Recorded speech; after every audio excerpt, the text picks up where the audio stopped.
Hey y'all, it's your girl Meg here with EXP Realty out of Louisville, Kentucky. Welcome back. I told y'all I was coming back, y'all. And today is Wednesday, hence Wind Down Wednesday. If you have been with me since the beginning, following me on Facebook before I did the YouTube channel, then you know about Wind Down Wednesday. Okay? Loved it. I love wine. It's just something of mine. Now let's go ahead and get this first elephant out the room and talk about this ice. Yes, I have ice cubes in here, okay?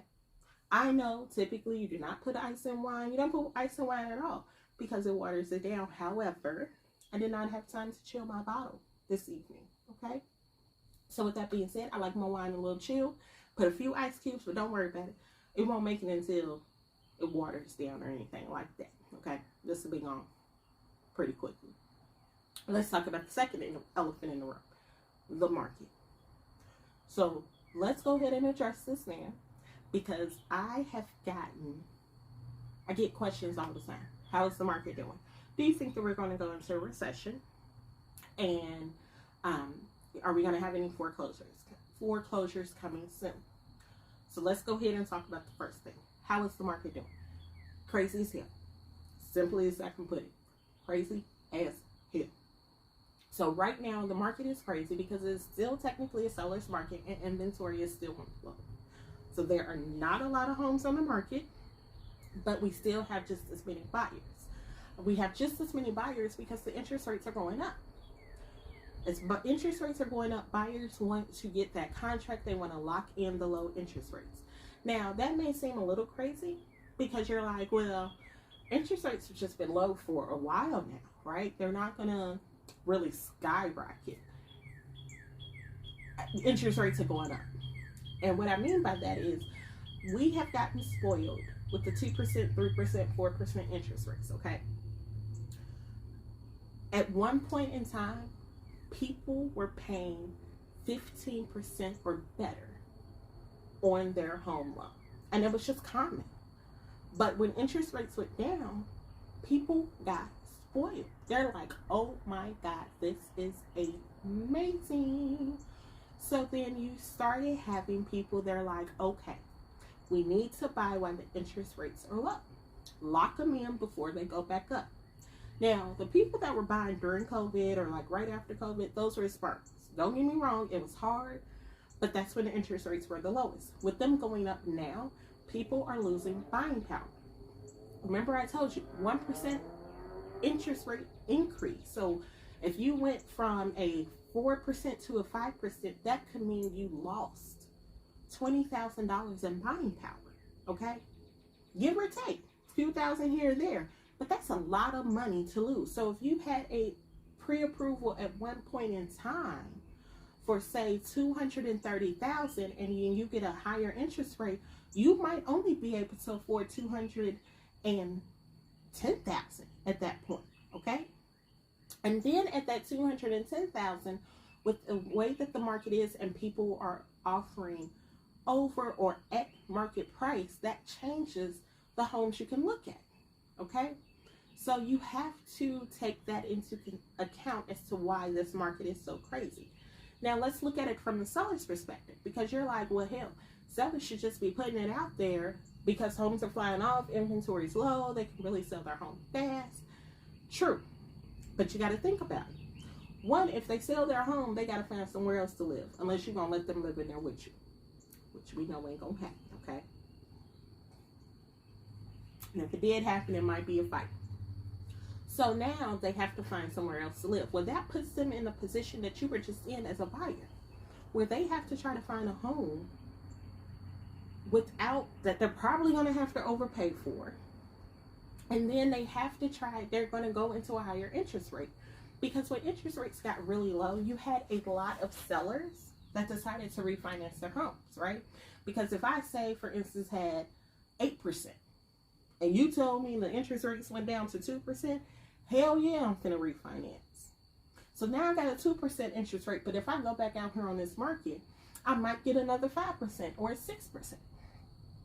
And the same way that you would lose buying power as a buyer, they're going to lose buying power as a buyer. So that is something to take into account. Now, Granted, if the seller is in a great position where they've paid off their home or paid a large amount of their home off, it may not impact them as much.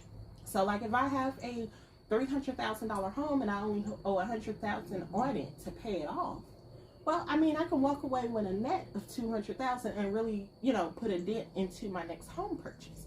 And at that point, the interest rate may not hurt me or hurt my soul as much as it would if I only had $30,000 to put down on my next home, because then I still got to finance the difference or whatever the case is.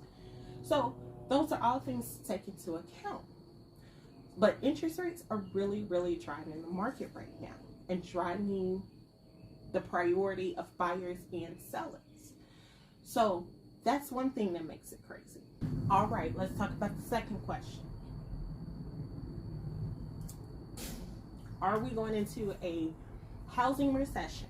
And when I'm talking about, when I would talk to people back during COVID and then right after COVID, they're like, well, I'm going to wait because in a year, people are going to be foreclosing and people are going to be losing their house and things like that. Now, don't get me wrong.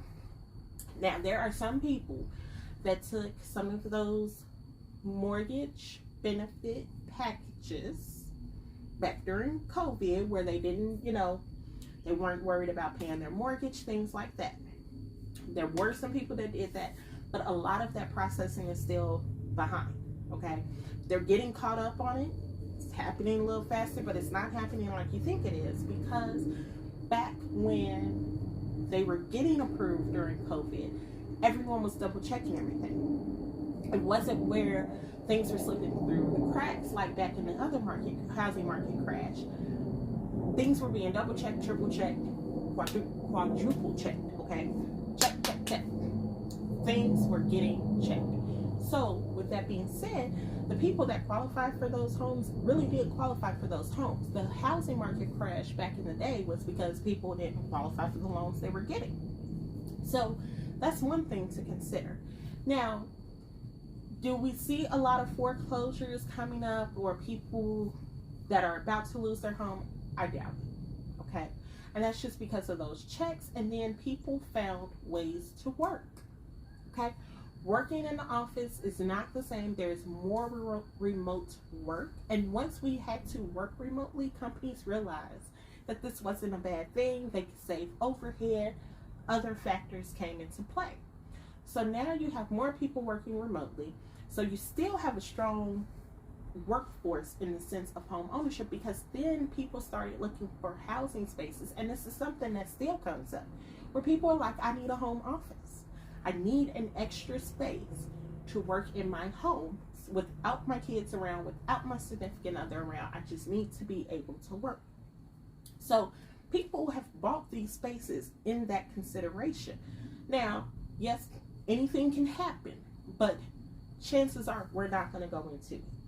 And even with interest rates going up, people are still being qualified.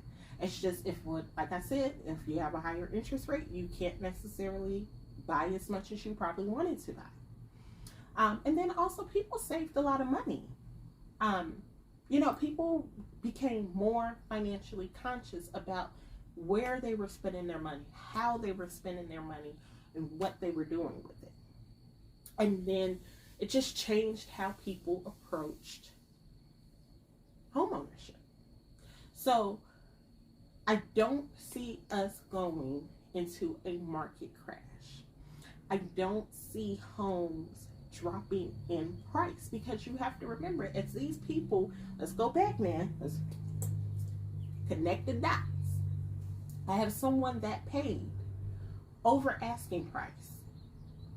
And at that point, they're going to stay there. The rest of the homes have to catch up. But also, what people don't realize, if I have 5 homes next to each other, this home sells for $20,000 more. And then this person decides to sell. Well, they can use the sale from this person's home to justify the cost of their home. And then they sell their home, right? So now I have 2 homes owned it. I can't do my fingers like that. I shouldn't have did that. Let's go this way. I have 2 homes now that have actually sold above value, okay? So 2 homes have already sold above value, and they have naturally increased the value of the other 3 homes, okay? I know, bad fingering. Probably shouldn't have said that neither, but we'll roll with it. Bad finger demonstration, okay? So, in taking that into consideration, all of a sudden, it's not where, well, even though these 2 homes sold for overvalue, this home is just going to drop in value. No, I can justify the increased value on this home because of these 2 homes. So, kind of put that into perspective. So, homes are not going to automatically just decrease in price. And I try to educate people on that, but they don't want to listen all the time. They're like, nope, it's going to go down. Prices are going to go down. Well, prices, I mean, hell, let me entertain you. Prices may go down, but then your interest rate going up. So, hell, you still can't afford the home even after the price decrease because you're going to pay so much in interest. So, instead of trying to wait until some magical crash that I don't foresee it, hell, we made it out of COVID. We're now in 2022 and it still hasn't crashed yet.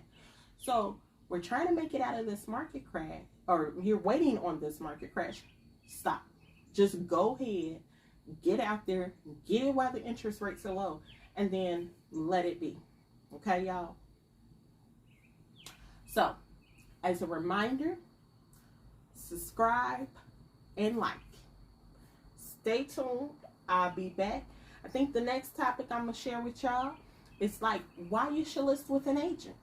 Whether or not that's something to consider if you are thinking about selling your home. Should I try to sell it myself or should I list it with an agent? Okay.